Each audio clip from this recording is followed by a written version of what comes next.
Welcome, ladies and gentlemen, to our living room talk show. Today we got a very special guest. Let's go ahead and bring her on out.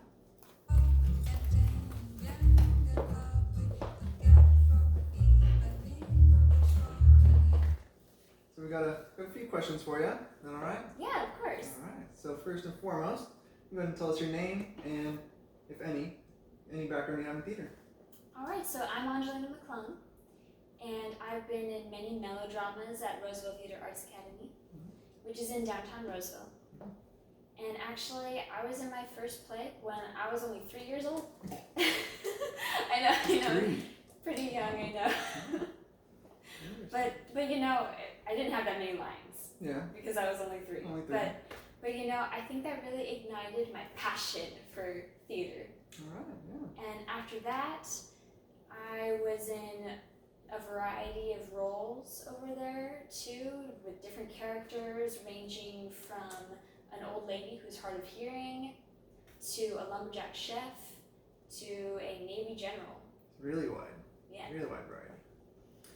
So, could you name us a couple older forms of theater you already know from around the globe? Yeah, of course. So, there's ancient Greek theater, Japanese kabuki theater, and of course Shakespearean theater. Of course. That one I'm most familiar with. Mm-hmm. What would you like to learn more about those?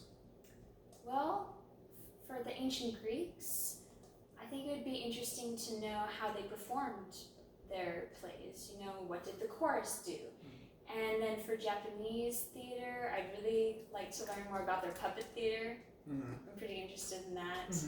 And for Shakespearean theater, you know, I think there's a great emphasis on his tragedies, but you know, I think I'd like more experience with the comedies.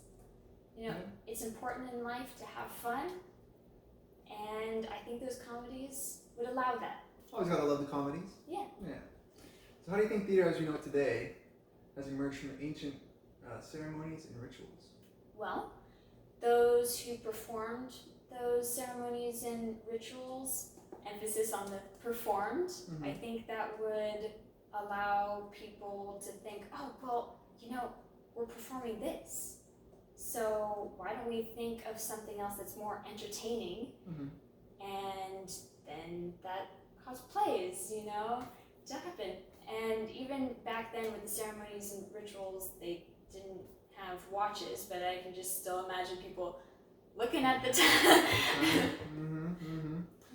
So I gotta ask this. So what's up with the religious opposition? You know, why do you think it's found in almost every culture? Well, theater is naturally designed to question things, and those who write plays are doing so to comment on society.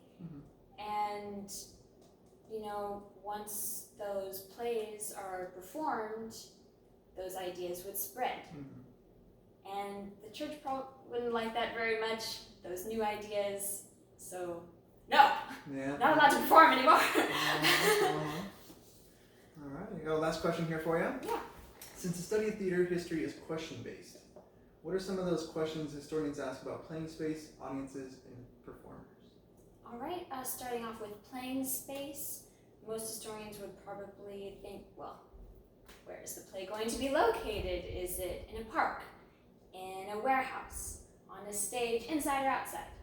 Those types of questions, yeah. What about the audiences?